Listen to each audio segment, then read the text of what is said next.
biza kuza gukanda subscribe kugira ngo uzajye ucikwa n'inkuru zacu za buri munsi kandi zubaka. Iyo utarakora subscribe ndakwibutsa kugira ngo ukore subscribe kandi uzajye ucikwa n'inkuru zacu za buri munsi. Ngiye kukubwira inkuru yitwa ngo urukundo rw'ikinyoma. Ubwo nari ndi mu muhanda ndimo ndagenda, nari mvuye ku kazi kanjye, nari naniwe cyane ku rwego twatekereza, ariko nari nanashwanye na boyfriend wanjye. Numvaga nta muntu nshaka kumva, numvaga nta n'umuntu ugomba kumenya ibyanjye. Numvaga buri kimwe cyose mu buzima cyahagaze, ariko nyine mwihamurare nkavuga ati burya ikibazo ni ukubaho nta bavandimwe ngira. Nakomeje kwibaza ibibazo byinshi cyane mu buzima bwanjye, ndibaza ese ni njyewe mubi cyangwa wenda abo tubana nibo babi. Nahamagaye nomero ya boyfriend wanjye yanga kumfata. Boyfriend wanjye bamwitaga Sam. Nakomeje kugenda mu muhanda, naje guhura n'umugabo. Yari umusore ukiri mutoya, ariko njye natekerezaga ko ari umusore, burya we yari umugabo. Uwo mugabo bamwitaga James.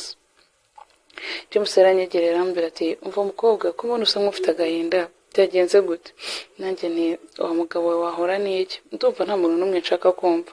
Ese buriya wowe urashaka kunyumva? James ati yes, how not? Nakumva mwumvise se hari ikibazo?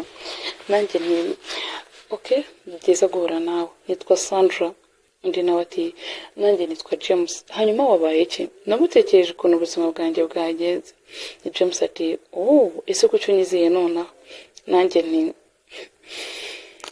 numvaga umutima wanjye uremerewe cyane, numvaga kutabibwira umuntu ari bwo bugwari bwa mbere, numvaga nta kintu na kimwe mfite cyo gukora except kubivuga.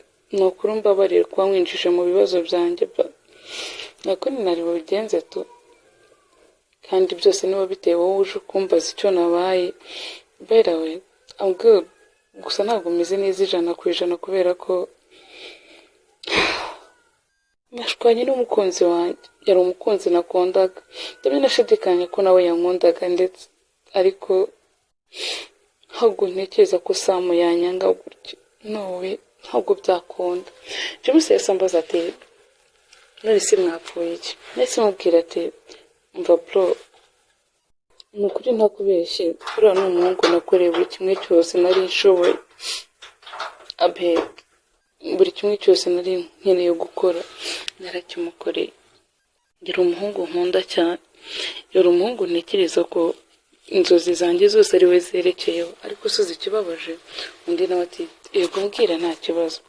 Ati mbabajwe nuko whatever nakoze, ibyo nakoze byose byabaye imfabusa. Ese buranda umunyamakosa cyangwa umukunzi wanjye niwe munyamakosa? James ati ntawamenya. Umuntu ari kumva uruhande rwawe yakumva nta kosa na rimwe ufite, ariko buriya n'umukunzi wawe aje yakumva ko uri umunyamakosa. Bayerawe ugeze umuvugisha se? Nanjye ni James, hagiye wambwiye ko witwa James? Yego. Ati ni ukuri nakubeshye James, nta kintu nakoze pe, call ntamwitaba, ndasubiza message nawe ntanyitaba. James ako kanya yaramfasha arampobera, arambwira ati mukobwa mwiza, be strong, erega nubwo yakwanze turahari ku bwawe. None se umugenzi umwe abuza bisi kugenda?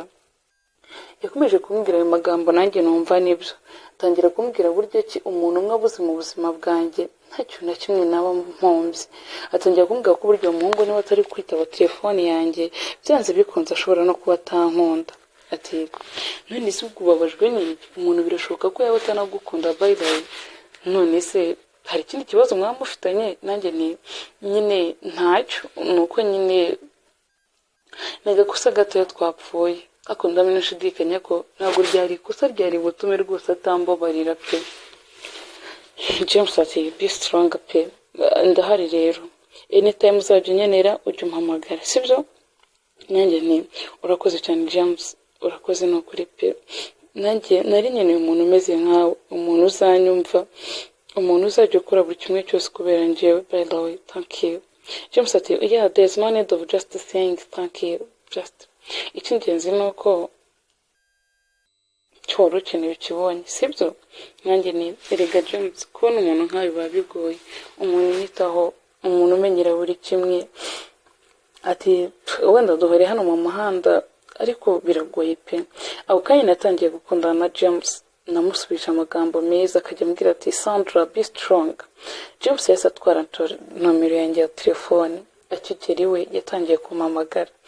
nakunze James kuruta uko nakundaga Sam.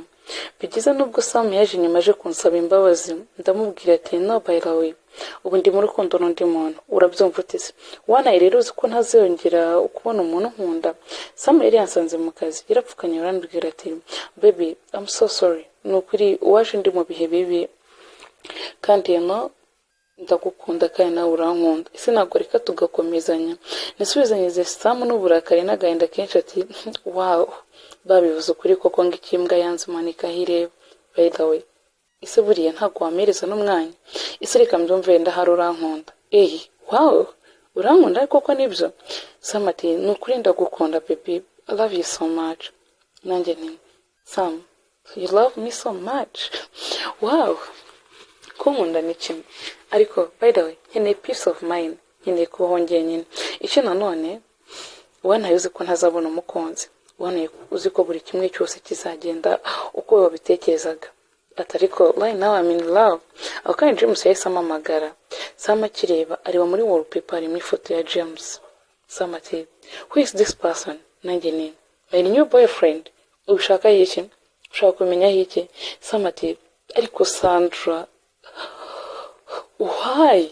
kubera icyo umwana bigeze ahangaha. nahise asubiza Sam n'agahinda kenshi ati umwana ni wowe wankunze ukanjugunya.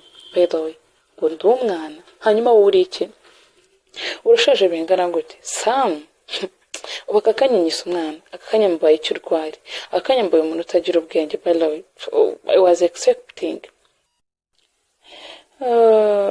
you are pretending kunyereka ko nkunda ariko ntabwo nkeneye ko mbibona pe. Sam ati ese hani by the time uramutse umenye ko uyu muntu tuziranye. nanjye nti nawe aho muziranye ni handeba, icyo ari cyo cyose ntabwo kindeba, gusa icyo nzi ni ko uyu muntu turakundana, ni boyfriend wanjye ABCD, kandi wowe ukende singukeneye mu buzima bwanjye, nyibagirwa va mu buzima bwanjye. I don't need boy like you. abahungu bazaza mu buzima bwanjye baje kubwangiza. Sam ati hani erega ndabyumva amakosa wenda n'ayanjye, ndi umunyamakosa, ndi umuntu udashobotse, ariko si we nta kosa na rimwe ufite. ati wenda reka let me guess, impamvu biriya bintu byose byateye ubeka ari wowe byaturutseho, kubera kutihangana kwawe, kubera kumva ko buri gihe ngucitinga, uza warakaye gusanganye n'umukozi dukorana, ntabwo wari uzi ko ari umukozi wanjye, bituma njye nawe dutandukana. nari bubigenze ute imbere y'umukozi, ko nagusobanuye ko umukozi ari umukozi wanjye nkumva nagushaka kubyumva. baby please wakabaye unyumva. nanjye nti baby please wakabaye unyumva, erega ubu ngubu noneho ndumva ufite uruvugiro. wow, urumva ukeneye ko abantu bakumva noneho right now? ese ninde uhari ngo akumve? sha kugira ngo ubwize ukuri kw'Imana ko nta muntu hari n'umwe ngo akumve. by the way Sam, ese ujya utekereza agahinda wanteye? Sam ati I'm sorry, basi wenda nitwaye nabi hariya, ariko ibi ngibi byose twabihindura. ako kanya James nahise mvugisha ndamubwira ati hi honey. James ati babe nshaka kujya outing nawe. nanjye ni thank you, urakoze cyane, no kuri ndaza kuza tujyane hanze. Sam yahise asohoka yirukanka, njye na James twarasohotse. ubwo twagiraga hanze twarariye turaganira bisanzwe nk'abantu bahuye ku nshuro ya mbere. James yakomeje kunkoraho ndetse nanjye nkomeza gutwarwa, biza gusoza turyamanye. nakomeje kuganira na James ndetse yewe neza. nyuma y'igihe runaka naje kubwira James ko ibyo twakoze bishobora kuba bitazazana ingaruka zitari nziza. for the instant James ati yes. nari namamagaye kuri telefone ndamubwira ati hi honey, honey hagize igihe kinini njye nawe tuhuye ariko natangiye kugira agasereri, ese ntabwo wakora ibishoboka byose ko njye nawe dushobora kuba twakora ubukwe? James ati you and who? nanjye nti honey njyewe nawe. James ati Sandra please. don't pretend by the way ngo wowe nande nanjye ni nase be urumva ari njye nande ni njyewe nawe hani navugaga how it comes nusi njye nawe ntabwo twakora ubukwe. James ati Sandra I'm so sorry njye ntabwo nakubwiye nanjye ni no James ntabwo wigeze umbwira none se kubera iyo mpamvu. James ako kanya yahise nkopa alarm block nataye umutwe mbura ikintu nkora niko kwihamagaza Sam ati hi Sam ati hi baby are you okay nanjye ni ya gusa wigeze kumbwira ko hari ahantu na hamwe ushobora kubiziranye na James ese mwamuziranye. Sam ati oh urashaka kumenya ahantu James tuziranye nanjye ni ego byaba byiza uhambwiye. Sam ati James rero ni uncle wanjye nanjye ni oya uncle wawe gute. Sam ati James avukana na mama wanjye urumva nyine ni muyomba wanjye ni marume mu Kinyarwanda nanjye ni none sisa James umuze hehe. Sam ati hi babe kubikubwira nonaha ntabwo byakunda reka ngusanga aho uri. Ako kanya yahise atega taxi voiture niko kunsanga aho nari ndi mu kazi araza ati one first time mbona ifoto ya James muri telefone yawe ntabwo natekerezaga ko ari we muntu muri kumwe ariko naje kubona nsanga niwe muri kumwe. Nagerageje ko explaining bitewe nuko ari uri mu rukundo rwirukanga cyane you didn't get any explanation. Rero ikintu ngiye kukubwira ni kimwe Sama James afite umugore afite n'abana ndetse abana bakuru pe kuko nakubwiye ko avukana mama wanjye urumva ni umuntu mukuru birumvikana nanjye ni oya sa no just wimbeshya. Sama ati uri gutekereza ko ndiko kubeshya. Okay Sama yahise ahamagara James nanjye ni nose nomero ya James wayikuye. Sama ati ubuse nabura nomero ya uncle wanjye Hedo rega dutekereza kabiri ibintu ndi kukubwira no ukuri sinkubeshya James ni uncle wanjye ese kuki wagiye mu rukundo rw'ikinyoma gutya kuki utabanje guperereza kuki utabanje kumenya uwo mukunda no wariwe nanjye ni nose ubusa ndabigira I am sick that I'm pregnant. Some ati no you are pregnant uratwite nanjye nti yego sa kasi byose ni ingaruka z'amakosa yanjye I'm sorry mbabarira. Sam ati no bayiro ngiye konsaba imbabazi nta kibazo nusinda katari yanjye gusa ese amagara James ati hi mwana wa mama. Sam ati hi uncle umeze ute? James ati meze neza. Sam niko guhita amubwira ati nese wase nkakurangira ahantu usanga yese murangira ahantu twe twicaye. James yaje yihuta acyagera Sam yaragera muganiriza akinyandikira message ati sohoka umurebe.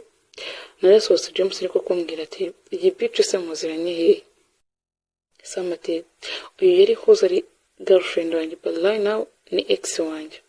Undi ati oh niwe wamurijije musanga mu muhanda.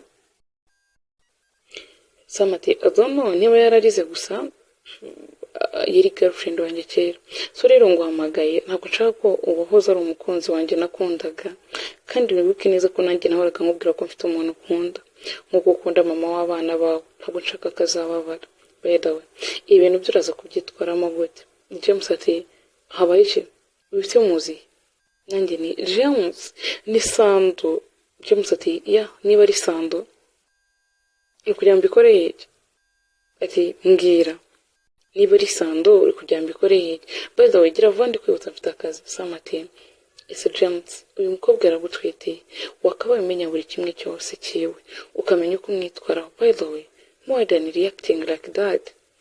James ati uyu mukobwa se uyu mukobwa namukunze urukundo rw'ikinyoma just nashakaga kumurya gusa. Ese kuva ryari abakobwa mutekereza ko umuntu wese umuhoye mu muhanda babura umukunzi wawe. Ese kuva ryari wankunze utazi ko mfite umugore nanjye ni reka ntabwo wigeze ubimbwira.